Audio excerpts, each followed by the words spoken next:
macroscopic level, they exist to kill. They travel, they attack, they hide, they even gather together in defense maneuvers. Pathogens are the enemies of every member of the healthcare team. On Pathogens and PPE, we give you the tools you need to fight these threats and win. So sit back, tune in, and let's make these microbes tremble at the sound of your name.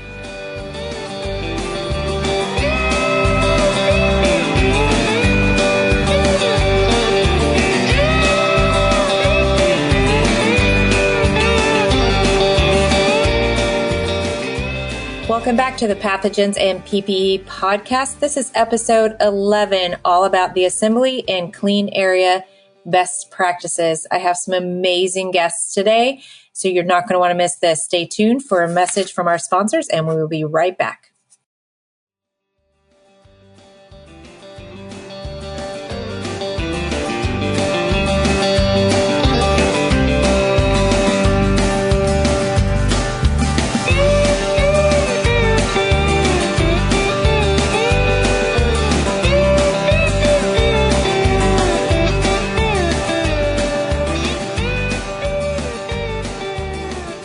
Welcome back, everyone, for episode 11 of season 2 for the Pathogens and PPE podcast. I'm Jill Holdsworth. I'm an infection preventionist from Atlanta, Georgia, and I'm here with my co-host, Katie Belski. How are you, Katie? I'm so happy you're here.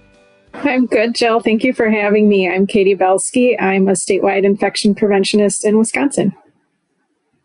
And we have 3 amazing guests today on this episode, all about best practices in the assembly area. And I'm going to give them a chance to introduce themselves to everybody. And I am going to start with Art. Hi, everyone. My name's Art. My last name's Babiy. Looks like baby, but it's pronounced Babiy. So to all of you that see my name out there, it's not baby, it's Babiy. But I don't get offended by it, so don't worry about it. But I'm a interim manager, supervisor, project manager with Alpha Consulting Group. I've been with them for a little while now, but just been traveling all across the country with tons of experience in different sterile processing departments, and absolutely love what I do. Thank you for having me here for sure. Excited. I'm pretty sure I've been mispronouncing your name the whole time I've known you. So I'm glad that you did that little intro. That's okay. I think that's a good piece for people to play around with. All right, Jennifer. Hi, Jennifer Greisen here. Jill, Katie, thank you for having me.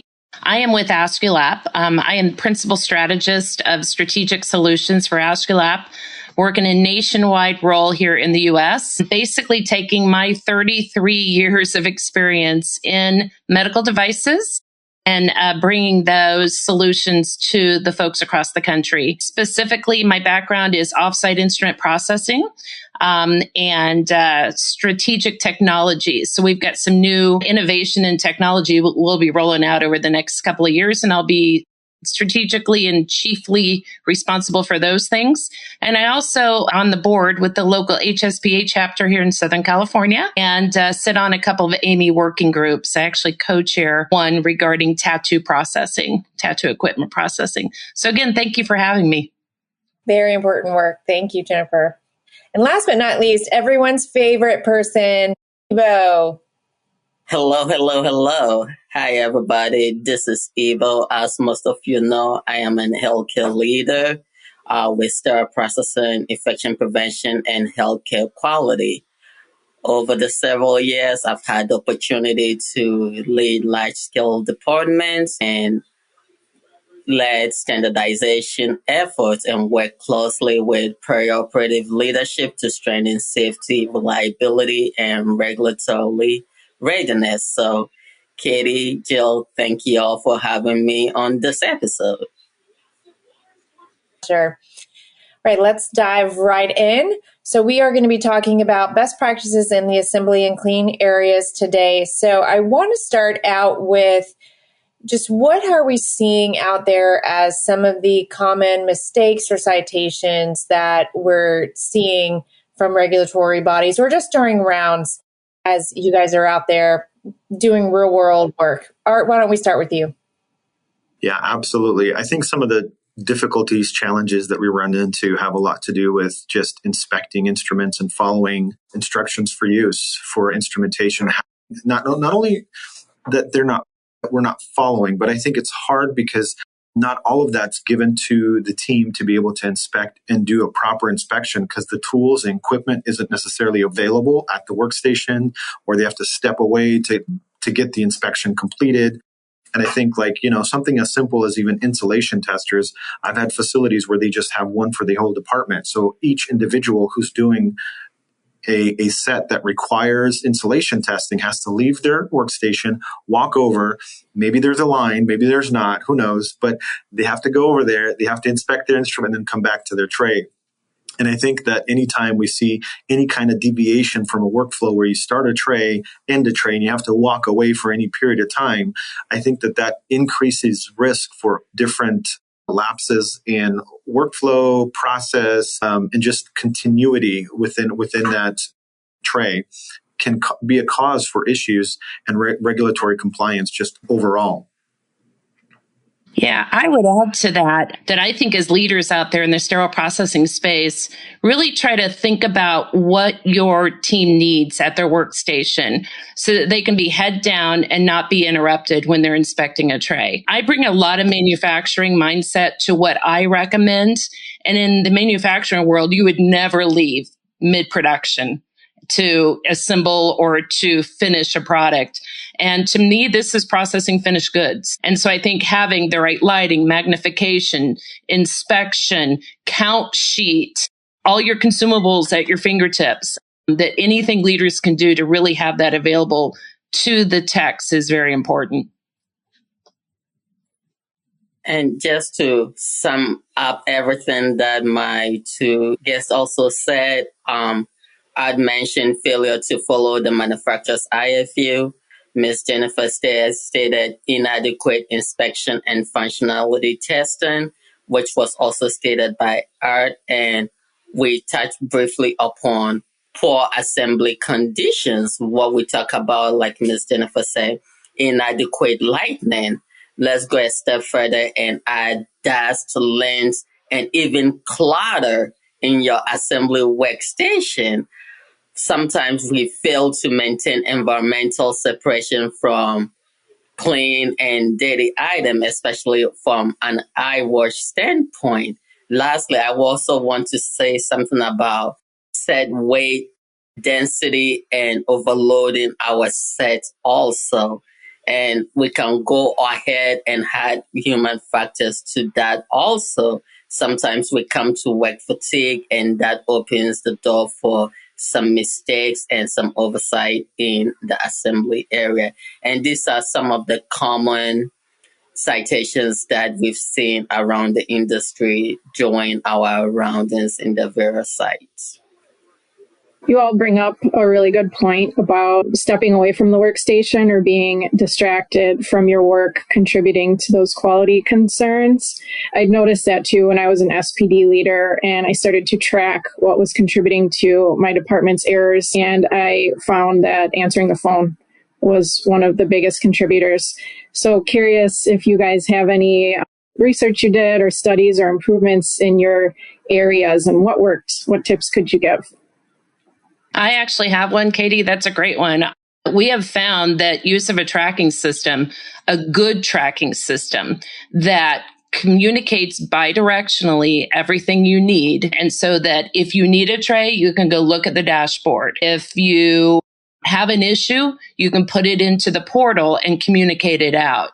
So I think, as we are into 2026, it's very important that healthcare systems elevate their SPDs with technology that is available so that you can cut down on phone calls. We have shown that by putting in tracking systems and having bidirectional communication, those phone calls go down almost to nothing because they know where to go and get the information. I would jump in really quick here to say that in assembly, we have to slow down to speed up. What do I mean by that? Rushing in assembly sometimes create rework, which can further downhill effects or delays, complaints, and risks to our patient. Let's follow the count sheet that we have, especially if it's on an instrument tracking system, making sure that we're following every single assembly point in there. And remember, inspection is quality control, not just courtesy.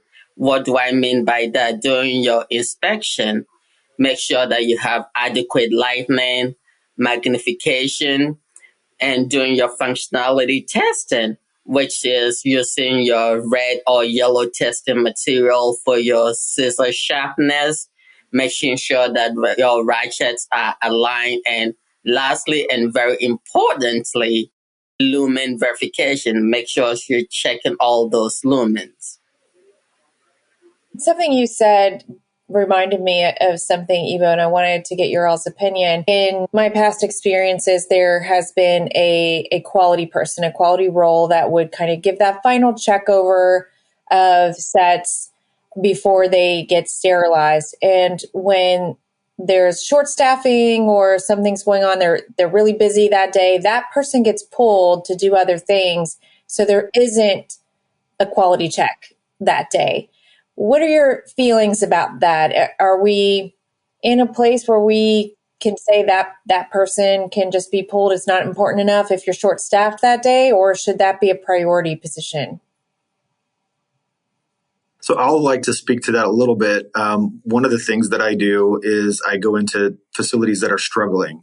And one of the things that I see is that because there's not a quality station or quality check, you see, and I think just recently at a facility where we had, trying to get the numbers, 269 quality events in the OR in a single month, to where we went from 269, we went to 130, because biggest change was the fact that we implemented quality measures, right? And what we drove here as the team is we said, this is as important as sterilization. You'll never send this tray up to the OR if it's not sterilized. Well, you should never send this into a sterilizer if it's not QA'd.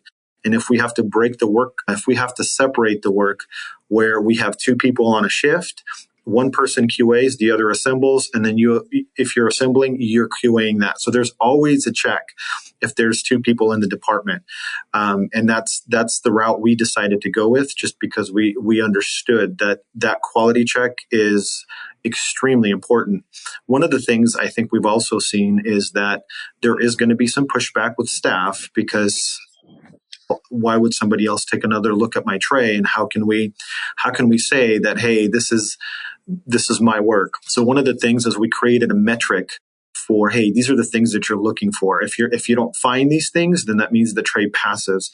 And so whenever we go look and say, hey, we were reviewing some of the quality checks that you've had, we look at all areas. We don't just look at the QA. We also look at the assembly. We also look at decontam and anyone else in between that who has touched the tray that might have or should have, depending on the task that they've scanned to. And back to Jennifer's point, we use a tracking system for that. There's no way to do that if you don't have a tracking system. So absolutely a key point. The other point I wanted to speak to quickly is the phone calls. So in this specific facility, we had 45 to 50 phone calls before noon for a single staff member. Now, given this was a lead, so they're probably taking 90% of the phone calls, but this is the phone calls they were able to count outside of their breaks, outside of their time that they're going to get something or do something. So if you think about 50 phone calls within a 4-hour period, that's insane. That's absolutely bonkers in my opinion. To have some staff member be pulled away to be focusing on some other task and then trying to get back to their workstation to try to assemble a tray. I don't think that's a working model.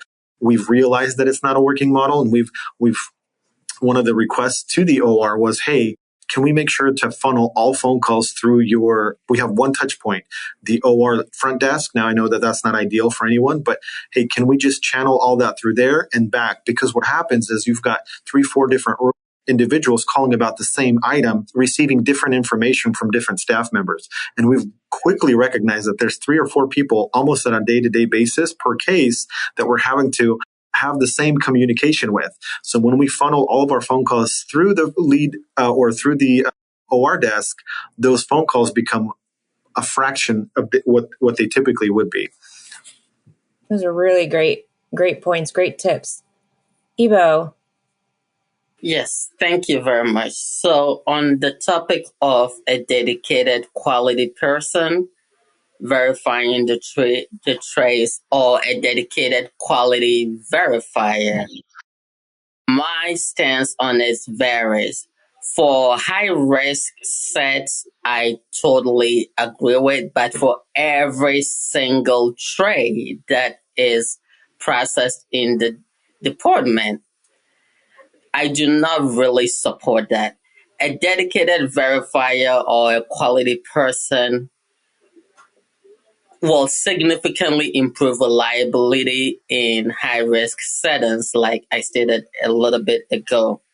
But if we make it a one person's responsibility for checking every tray, that is not an effective model. And it actually introduces additional risks if it's not implemented correctly. The safer way to go about this is actually build a quality management system into the assembly process where inspection and second verification are actually built into the workflow. And this can be supported by trained staff, quality validation, auditing, and the department culture.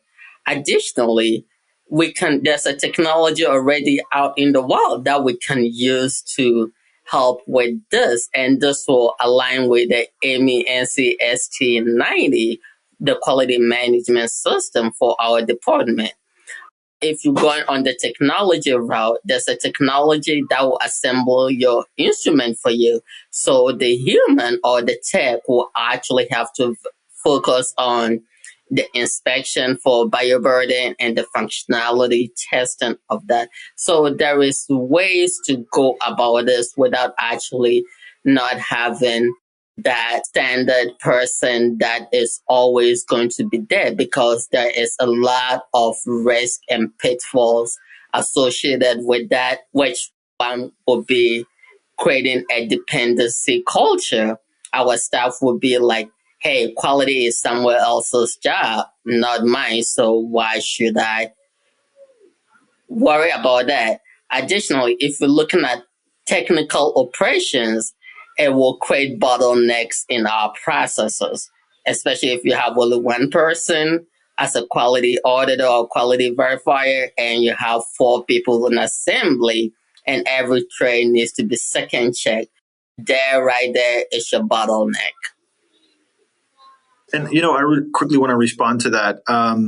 So, the things that you've said, we've actually dealt with and had. And one of the things that we had to do was we don't do a full audit right on the tray. What we do is we had key issues that we were finding. And for us, it was specs. So we had to identify specs. And one of the things that we found to help was, because we containerize and wrap trays and all those basic things that I think most SPDs do, we had to ensure that the specking and the contaminations that we're seeing on our end are being removed. And that's what the focus of each QA is. So when we do our follow-ups, right, and this is where it doesn't, although it's a redundancy where somebody else has another take a look at this, but it also still goes back to the initial person that assembled the tray. So the responsibility is still on the individual that's inspecting the tray. So if we have issues with sharpness, or if we have issues with cannulas where you're not boroscoping your cannulas, those things are still tied to the person that's assembling the tray. And because we're scanning at each location, right, we know who's doing it. We know that, hey, it was containerized by the QA person. And if there's a container issue, we go to the QA person. Or if there was an issue with the wrap, we go to the QA person. And we're able to distinguish that. So the responsibility goes to both individuals. It's not redundant in that we don't know who to follow up with, or the accountability and responsibility isn't put on the person who's doing the specific task. So in that case, that is a risk-based second checks, which I totally support, because not every single tray needs the same level of oversight. Correct. Prioritizing for high risk set complex multifunction devices, and known problem areas. That I totally stand for, but blanket statement that every tray needs to be second checked, that is where we need to consider our approach. But a risk-based second checks is a total fine, and that actually is part of the quality management systems. Yeah, and if I can just chime in here, I agree with what both of you are saying. I think taking from what the manufacturer and the FDA gives to device manufacturers and the way that ST90 was written very much follows setting up and managing a quality management system. And quality, Katie, should be everyone's responsibility. It doesn't matter that a QA person is here one day or gone the next, because it is everyone's responsibility, and everyone should be trained annually, regularly, all the time, that is quality is built in. And I don't really know why we've deviated from that or maybe never embraced it. I think there could be argument as to which one it is. But I think a lot of times taking it back to the patient and thinking about that could be your grandmother or family member on the table. And would you want this tray to be used on them to ensure that every patient gets the same level of care all the time? You know, Ebow, I really like what you said, slow down to speed up. It's not verbatim for what I've been saying, but the most important tray is the tray that's in front of you. I think that mentality really helped our teams here realize the value in the moment, because we get so distracted, whether it's phone calls, whether it's, demands from, well, they're not demands, they're needs, they're our needs, and they can feel demanding, right? But and I think that we lose focus of what we're trying to accomplish on our side, catering to the team that's at the bedside of the patient, and we lose focus. You're absolutely right. They can definitely feel like demands sometimes, especially when you're short-staffed or when surgeons are adding on cases and they're needing things now, and you're behind. Yeah. And I want to ask you guys this kind of general question. When you're talking about quality management systems, we're saying quality needs to be everyone's responsibility, but sometimes quality seems like a vague word. We all need to be in charge of quality. We all need to be in charge of infection prevention. That's something that I've always said. But where do you start when you say you want to follow the AMI quality management systems, or you want to put quality management systems in place? But where do you start? Where do you go from here? If you're starting at ground zero, how do you get started with putting in a quality program in your SPD department? I think it starts with a quality statement. That's how businesses are set up on the medical device side. You start with a quality statement, and that dovetails into quality policy. And then you figure out, how are we going to ensure that every employee embraces quality? And really, Jill, what it is just following the rules. If you look at it, it's not introducing anything out of the ordinary. It's just doing every step, every time, doing it the same way every time, and treating each tray unanimously in the same fashion. And so it is very repetitious, but it is also just ensuring that quality is being pushed out. You asked earlier about surveyors and what are they looking at and what is causing some of the issues.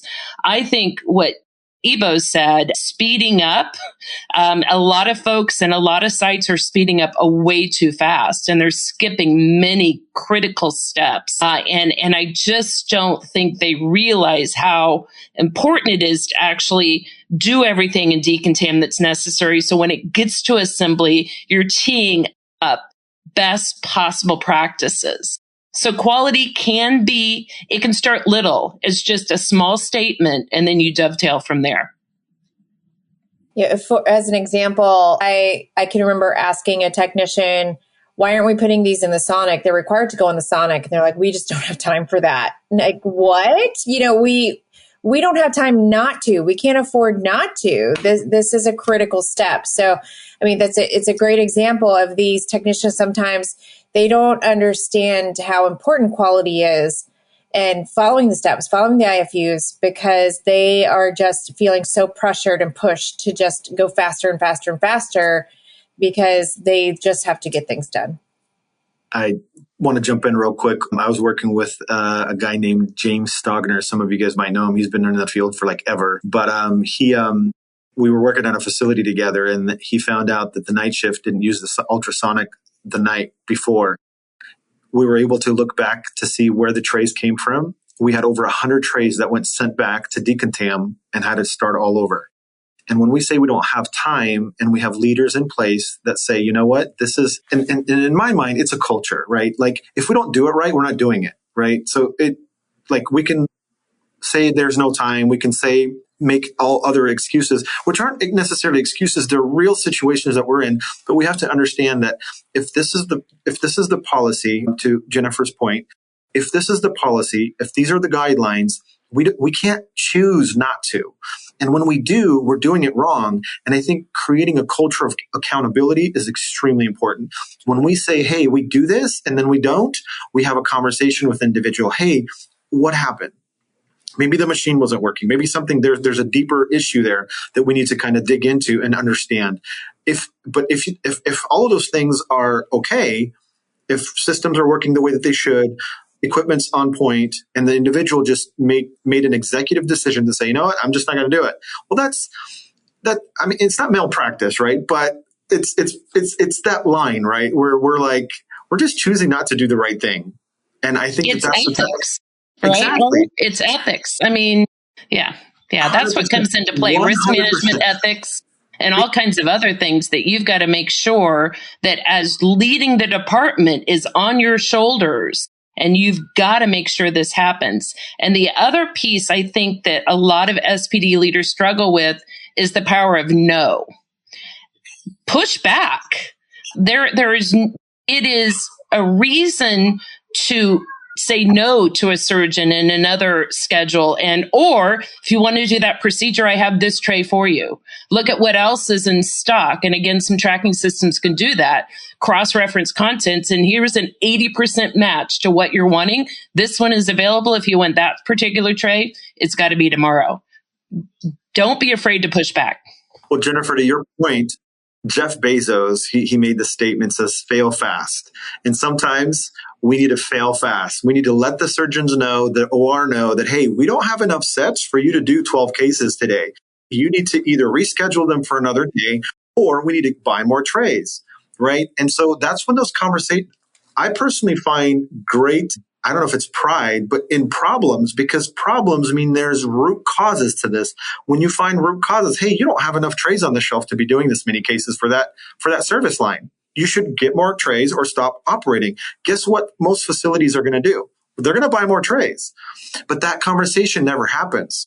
And so then you're running, trying to put Band-Aids on all these problems. And then it just becomes a bigger issue. It's like a wad of Band-Aids by that time. Sorry, go ahead, Katie. Well, I wanted to add too, so if leaders are struggling with accountability or managing time and they need that support, it's so important to loop in your quality partners and IP. We can help enforce or support if there's accountability conversations that need to be had, or even help develop tracers. Yeah, absolutely. That's been part of like one of the best partners in sterile processing. I think we as leaders don't realize is our IP. I think a lot of times leaders feel like IP is someone they avoid, but in my opinion, they've been the greatest partners because they'll outline the process, like literally they'll just draw the map out for you and you just have to go through it. And anywhere you encounter resistance, you just call them. Yeah. They're gonna push that through for you. So I've had great success with that. And I think that any leader out there that's listening, partner with your IP team. And they can help you, and you can help them, because not all IPCs understand sterile processing. Yep. And so giving them the tools of how to help you through their walkthroughs, if they're not as skilled in sterile processing. And then, as Katie had said, then they can be your voice and really can help you as allies get what you need in the end. Well, case in point to you guys, because like we had an implant conversation in one of the facilities just recently. And how do you deal with implants? And this was all over LinkedIn. I know this isn't one of our talking points, but we've got IP involved. And guess what? We're not doing implants anymore. Explants. And I like how the conversation started from where do we start? And now we are at the tail end of a continuous quality management system. So to go back to answer Jill's question, and just like Art and Jennifer already stated, you first start with your leadership. You get down a written quality statement or quality policy, map up your current process, then you define your standards. This is what good looks like. This is what not great looks like. Then you build controls into your processes.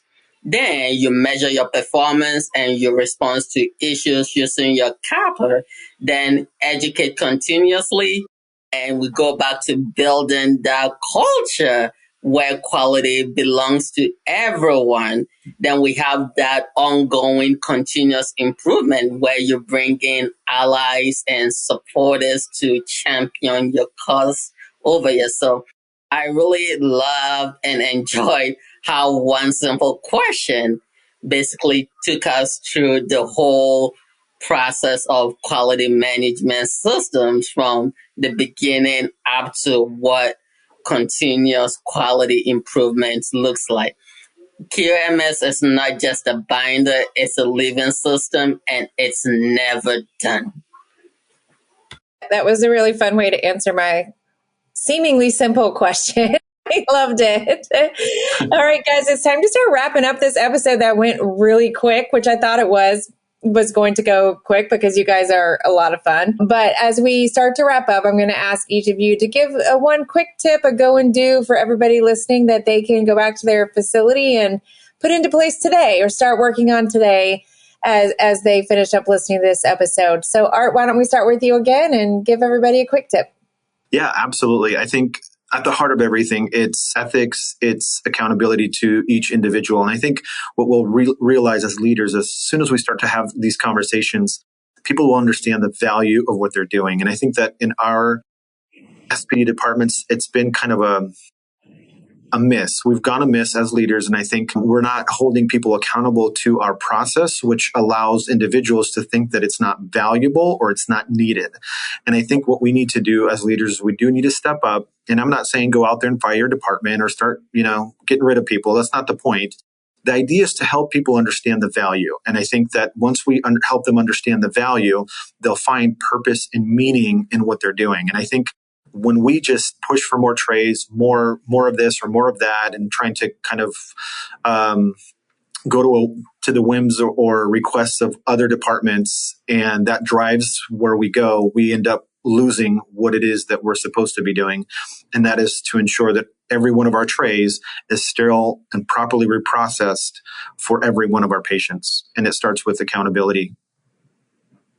Love it. Ebow. Yes. So one quick, powerful to-do tip for today's episode would be start simple. Second eyes on high-risk sets checks today. I believe some people may take it from my earlier statement that I do not support second checks, but I do support second checks on second highs on high-risk sets. Pick your top 3 highest risk trays. It could be robotic, spine, cardiac, or vascular, which are usually the most high risk set and usually tends to have the most issues, with the exception of lowness, of course. And get a mandatory peer check list in place built into your assembly process, and use that quick checklist like Art said earlier, including your functionality verification, your IFU compliance, and correct assembly. So my quick tip today would be start simple. All right. Now, Jennifer, bring us home. Yeah, I'm going to keep it simple. And Katie, Jill, really want to thank you for hosting us today. Know what is needed and don't be afraid to say no if you don't get it. Short and simple. Thank you both. Wonderful. Love it. I want to thank you 3 for being here on this episode, and to my co-host, Katie. And that about does it for this episode number 11 for season 3. And stay tuned for our next episode and last episode of the season, all on leadership. Thank you for tuning in, and we'll see you next time.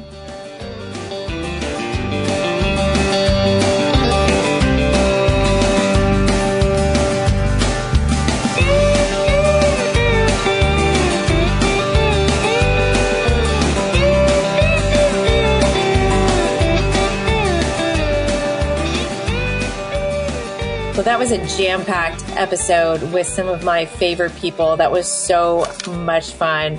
I loved how we talked about the types of tools that you need available at your workstation and that you need one at every single workstation, not one for the entire department where everybody has to go stand in line like an installation tester or magnification lenses and things like that. If you want to have a good quality-driven department, you need to have the proper tools and they have to be actually working at every single workstation. And you really need to be speaking in terms of quality management systems. So I love that discussion about making sure that you know how to talk the talk of the AAMI standard for quality management systems. And I loved how Ebow said, you need to slow down to speed up. I think that's a great motto to live by so that you can do things properly, you do all of the steps, you do them correctly, you follow the IFUs, and that you teach everybody else that you are going to be following all of the steps for patient safety. And of course, I loved that the talk was around how IPs can be the greatest partner. I support that 100% and always will. Thank you all for listening to this episode. Keep fighting dirty and don't forget to wash your hands.